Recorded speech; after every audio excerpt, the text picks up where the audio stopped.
Welcome back to the Jasil and Alex podcast. Season 5, episode 3. Don't you feel like it's a little redundant? And we are, did you say it? I don't know. We are done with week 1 of Mindvalley. And man, are we tired. In this episode, we're going to talk about our experience at the parties. We're going to talk about 3 things that we learned collectively and wrap up week 1. Week 1! Yay! Party animal! Leomar was partying till 2 a.m. last night. Let me tell you, being a family that doesn't go out past like 9 p.m. We don't even go out past like 7 p.m. This has been a challenge. Back in Dominican Republic, 7 p.m. almost every single night. Leomar goes to sleep and I would go to bed with him. I wouldn't go to sleep right away, but I would be in bed with him. And typically by like 8:30, 9 o'clock, I was asleep. And then we get to Spain and Estonia and our schedule has shifted significantly. So it's 2300, 2330, and we're still up. And this has become our norm. Yeah. Although in Spain, we were taking naps, which helped significantly.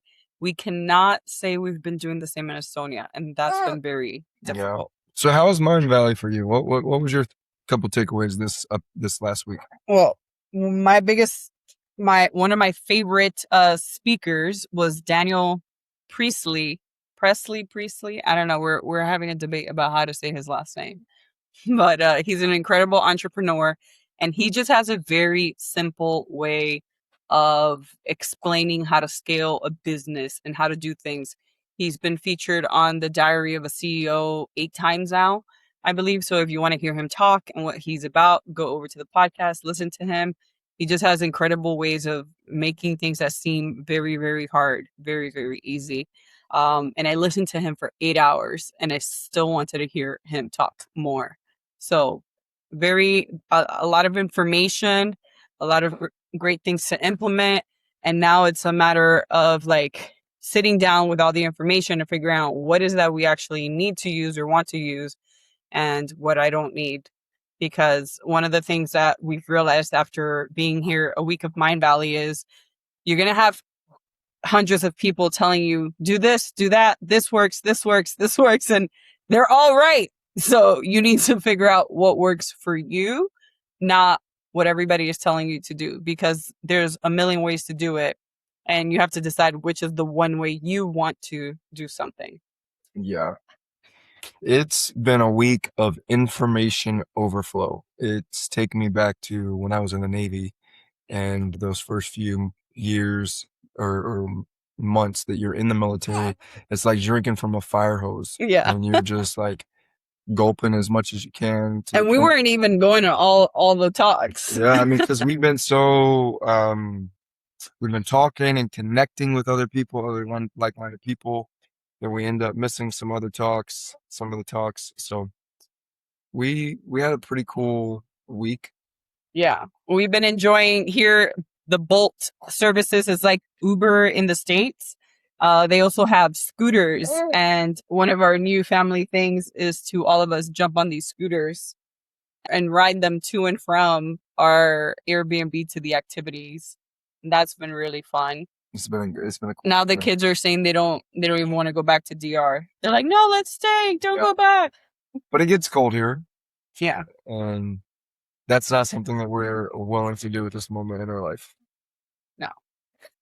I don't want to own more winter clothes.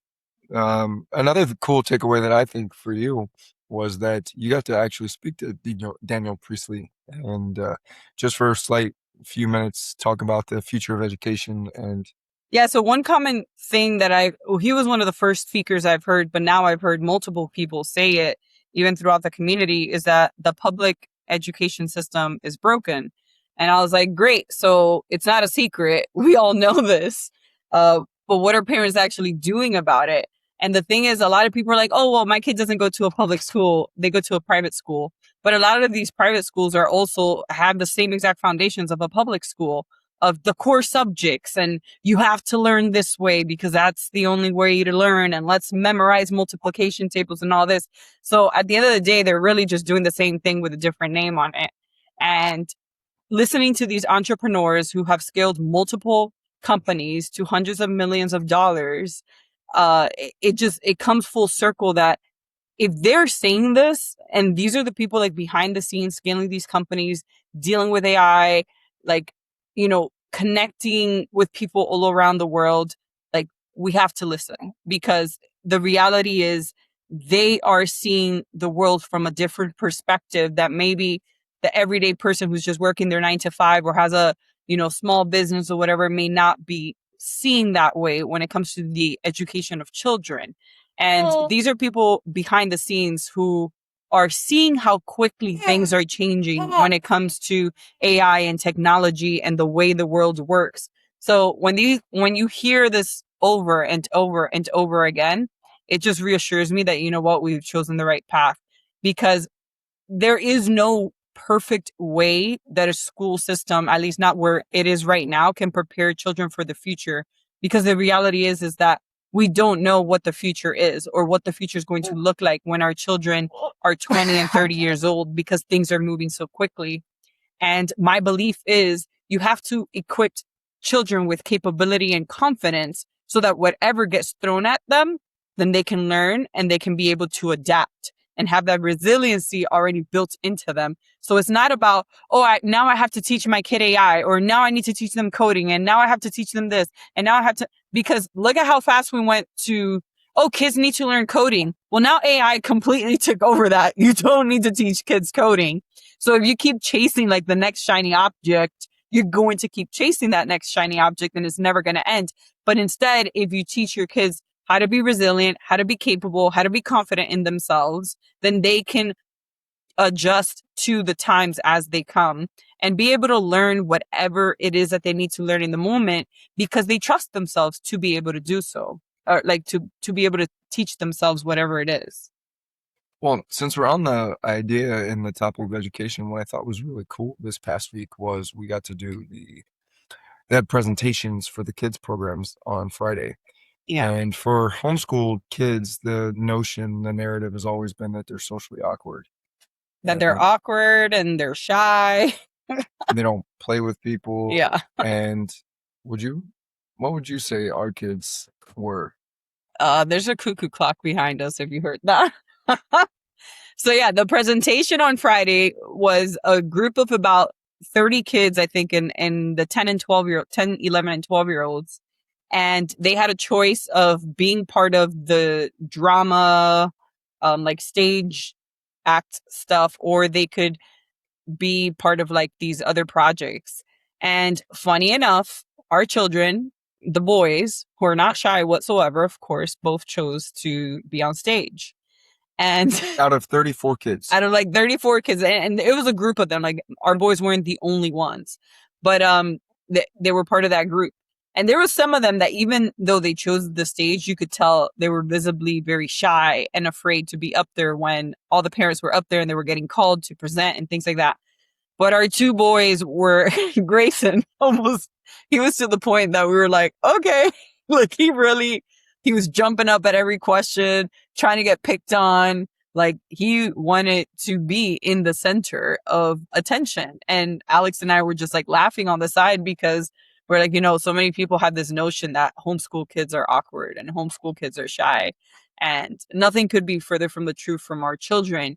And it's not because, our children just so happen to be outgoing. It's because we've raised them that way. We've raised them to have that confidence in themselves by pushing them outside of their comfort zones. Like, since Grayson could talk, if we went to a park and he's like, Mom, I don't have friends, or Mom, I don't know how to play with. I remember as early as 3 years old, me telling Grayson, like, hey, you just go up to the kid, say, hi, my name is Grayson and I want to play.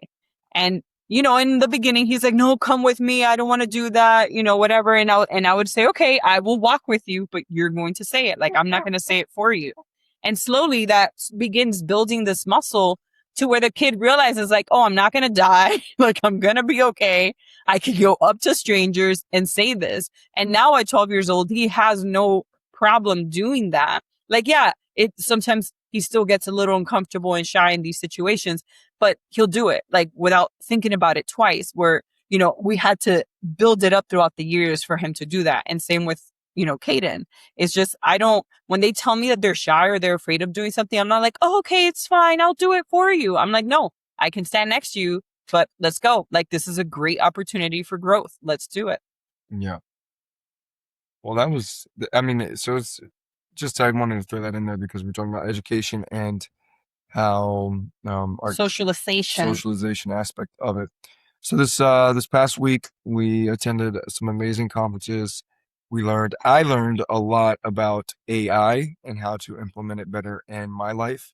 So that was really cool takeaway. Yeah, what people are doing in their businesses with AI is wild. Like, we're here just using it on the everyday surface, but I mean, I'm talking about, like, these are not like 6-figure entrepreneurs. We're talking about 7 to 8-figure entrepreneurs who are making millions and millions of dollars a year, and they're publicly saying, well, they're using Claude, live workshops of people using Claude to help build out funnels and websites and all these different things. And yeah, and basically talking about the whole thing of having teams of only 3 to 6 people versus having a team of 25 people, because it's no longer necessary, because they can have AI do the work of those 20 other people that they would have hired in the past. And it helps them open up space to be able to do other things, not just them, but their teams as well. So being able to like tap into the creativity and get curious about what can be possible, because if you can think it, AI could possibly build it for you if you're able to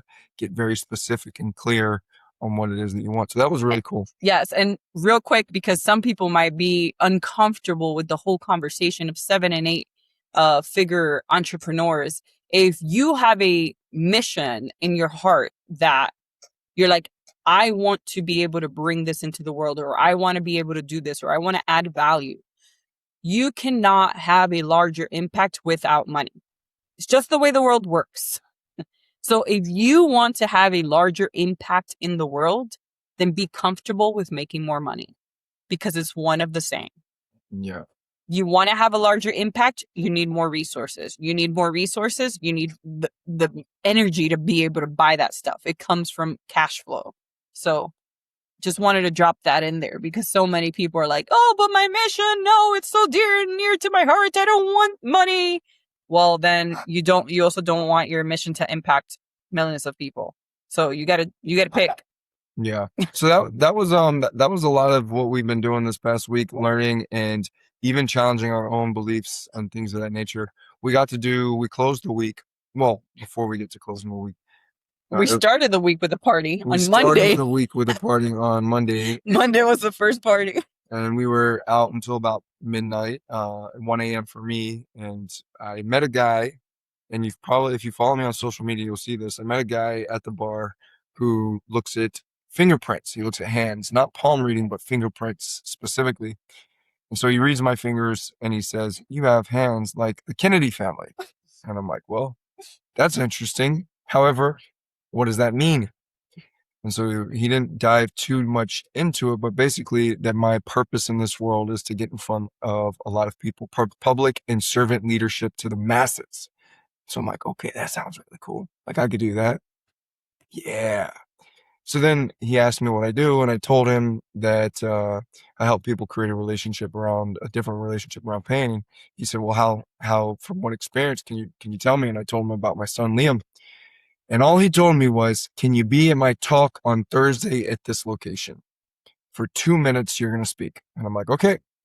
Well, I follow up the next day, and he says, you'll speak about your journey, your experience in those 2 minutes.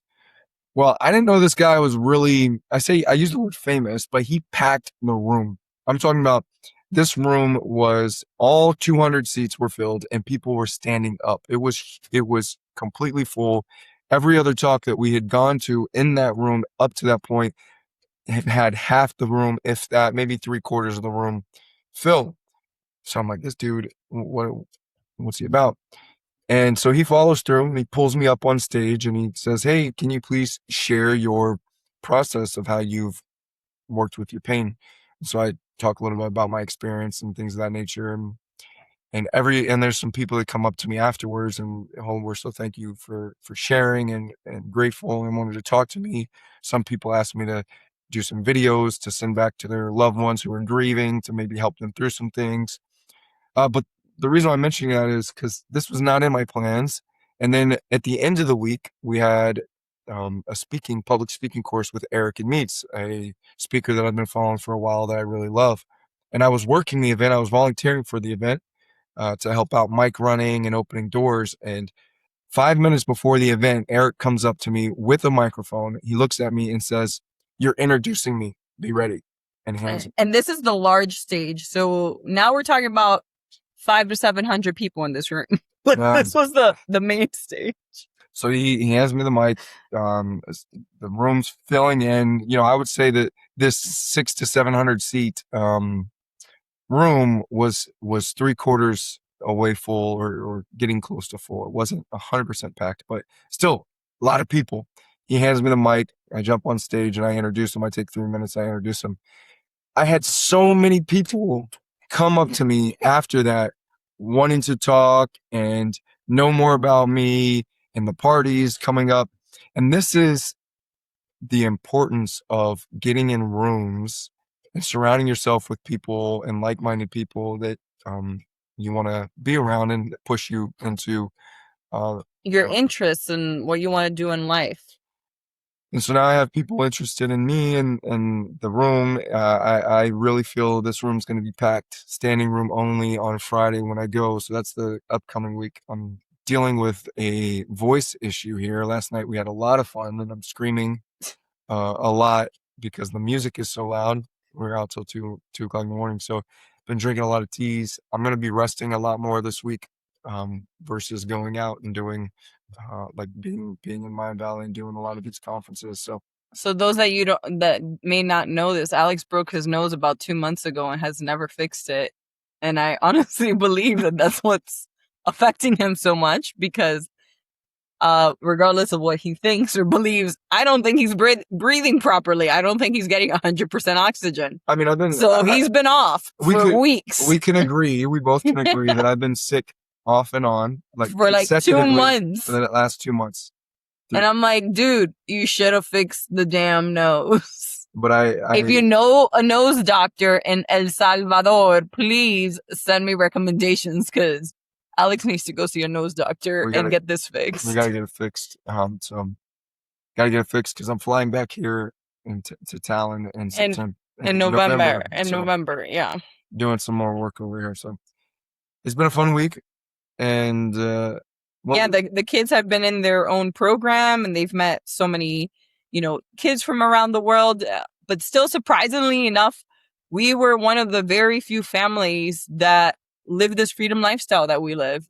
Most of the people we talked to that were there, like we met another couple, they're on literally their 1 week vacation of the year, they're like, this is the 1 week.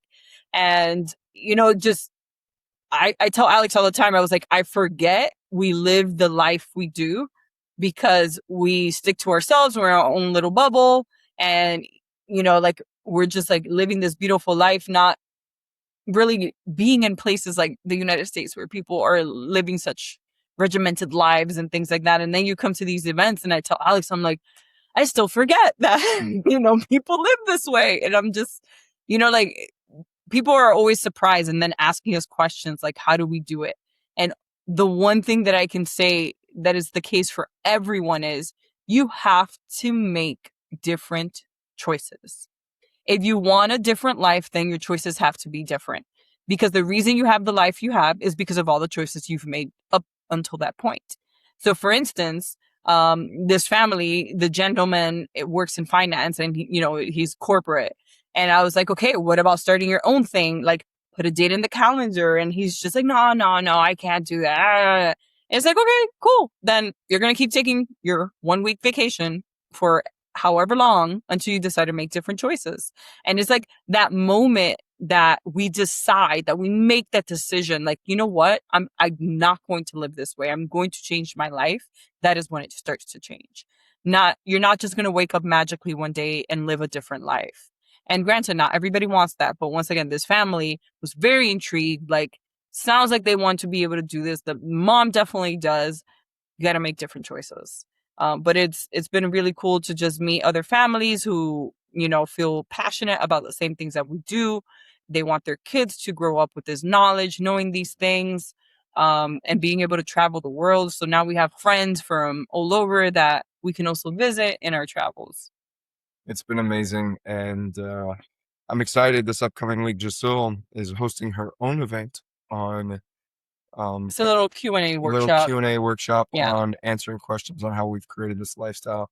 And that's something that I'm going to share to the world. And I know Giselle's mentioned it, but she is creating this company, Freedom Family Lifestyle Corporation. I don't even remember the last part, but Freedom Family, something. It's Freedom Family. Freedom Family, where she's helping families live true freedom, being able to have conscious choice in every aspect of their life. So I'm excited to see how that comes, because this is where with AI and the digital world coming to, People are going to have more time. Yeah, people are going to have more time. People are going to have more time. People are going to be way more nomadic and be able to move around. And my belief is that the education system is going to fall apart as we know it today. Like it's going to get to a point where schools are going to have to be okay with kids only being there partial years or a few months. And I mean, it's already starting to be that way. Like in our community alone, we know plenty of people who live half the year there, half the year somewhere else, and travel around and all this. And people don't want to be stuck to a schedule. Like, oh, I have to be in one place 9 months out of the year or else, my kid misses their, seat in school, or the government is after me, or this or that. It's just, and it's ridiculous to think that a child cannot learn more from traveling the world and actual experiences. I mean, it's like, if I try to teach you how to be a mechanic via videos and sit you down at a desk and I tell you, don't you dare touch a car or engine or anything, but I'm teaching you how to be a mechanic. It's like hands-on learning is some of the easiest and best learning there is, even for adults. But we want children to learn all this mumbo jumbo that has no relevance to their life. And essentially, they're just memorizing it. They're not actually applying it and learning it through application, which, granted, makes you forget. Don't ask me what I learned for 12 years in school. Today, we were doing this, like, it was not a scavenger hunt, but it's like this map. And you walk around Tallinn, and it questions the old town, and like questions pop up through the app depending on like certain markers. And like one of them was like, when did Columbus, first arrive to America or whatever, discover, they say discover, but we can argue that. But anyway, I was like, don't ask me. I was not paying attention to that class. Alex knew the dates, but I was like, that was one thing that never interested me. I remember just like my mind would drift away and start wondering about other things. I could take a test, I could memorize it and pass a test, but after that, my memory was like, bloop, to the trash. And that was that. So I think now I'll remember it though, because I'm so glad that she just mentioned it and she came out and said that her memory is trash. It's trash when it comes to that stuff. It's not trash for other things. Once again, relevance. It has to actually like matter in my life. If you didn't know that Christopher Columbus sailed the ocean blue in 1492. Now you know. Now you know. That was how I remember it. It was a nursery rhyme. Oh yeah, no. I remember like when it came to, it wasn't that I hated history. Like there were some things that I enjoyed the stories, but when it came to like knowing the dates and stuff, that was just something that I did not care. I don't know the exact date, but I just know. No, but I mean, that's what I mean. You know a year, you know a number. Like my brain did not remember that whatsoever. I knew it was like 1400 in my head. I said I knew it was like 14 or 1500, but I really could not remember like an exact year. And the fact that you pinged it right on the head, I was like, okay, well, somebody paid attention. And I was right. We got it right. But he didn't know where Dominican Republic was. So here we go. Let's close this podcast with what's upcoming this week. Upcoming this week, more parties, more workshops. Some work. I got some work I got to do. Who was your favorite speaker? Eric and Meads. Honestly, you know, I sat in his workshop yesterday. So that was like the one speaker. Well, no, the kids were there for Daniel Priestley too. They left eventually, and I mean, I get Daniel Priestley is a great speaker, but his topic was a little dry for kids, so I'll give him that. But Eric had so many stories. Like the kids were locked in, especially the boys, and they did not want to leave. When we told them like, "Hey, you guys can go downstairs," they're like, "No, we want to hear what he's saying." And he was like the one speaker they did not want to leave for. So, yes, he has a way of storytelling that Yeah, no, he is an elite level storyteller, and what I thought was really cool, captures you. I really enjoyed that the boys caught this, or at least one of the boys caught this. They were like, Dad, he leaves stories with an open loop, and that is a story structure of how you keep the audience engaged throughout the full talk. So you don't just rush to finish a story. You start the story, you stop, and you go on a tangent, a teaching point, so to speak, and you're weaving in maybe some small parables or other stories, and then he comes back and closes the story. Yeah. So it keeps the audience so engaged. And so like someone like Grayson, whose mind tends to drift very easily, he was actually locked into everything Eric was saying, because Eric would start a story and then go on this long tangent, and Grayson's like, and I'm just waiting for him to finish the story because he didn't finish the story. And let me mention this topic real quick. Public speaking. So it wasn't like, it's like how to become a better public speaker, how to tell stories, and just his way of doing it. Even watching him, it made me realize this true skill and how much more I have to learn to become a better storyteller, because it's just amazing. So he's a really good speaker. And one of his big points that I think everyone should know is that storytelling isn't just for interesting topics. So like one of the questions people brought up was like, well, how do you use this in a job or a place where like it's all facts and figures or numbers and basically boring information? And it's all about, once again, presentation, right? Like you can stand up there and the example, like, okay, this quarter we were supposed to hit 16% more than last. We were at 13 last quarter and we hit 18. Congratulations, guys. We passed our goal, right? Like, who wants to hear that? Or you can come in and be dynamic and create like the waiting, and then it's like, you know, and make it fun and interesting. And then, yeah, you're delivering the same information, but your delivery is completely different. And that was like the point of storytelling, is it's all about your delivery. And granted, like even if you're crunched for time, you can make something that essentially could be very boring, very interesting. Yeah. So all the kids were there. They were because people remember stories. That's the point. People remember stories. Yeah, stories sell, right? So I use that because they rhymes too. So, but here, listen up. I hope you enjoyed. We went a little rambled, but we are having a blast. We are excited. We're here. We're a little tired. But we're very tired. Yeah, very tired. Next week, we will dive into week 3. We'll tell you how our workshops went. I'm hosting 2, and a few men's groups. Jacil's hosting one. I think she should do 1 more, so 2. And then I'm going to have my talk on Friday, and we will be out of here of Tallinn and going to El Salvador, to the heat. To surf some more. I don't know if I'm ready for the heat. I kind of been enjoying this gloomy, coldish weather. And I've been loving the sauna, so. Oh yeah, we have a sauna in our Airbnb, and yeah, I have not been enjoying the sauna. That is not my thing. I've gotten in twice, one for 2 minutes and one for 10, and that was enough. Yeah. Fun. But yeah. Check in next Monday, guys. See ya. Till next time.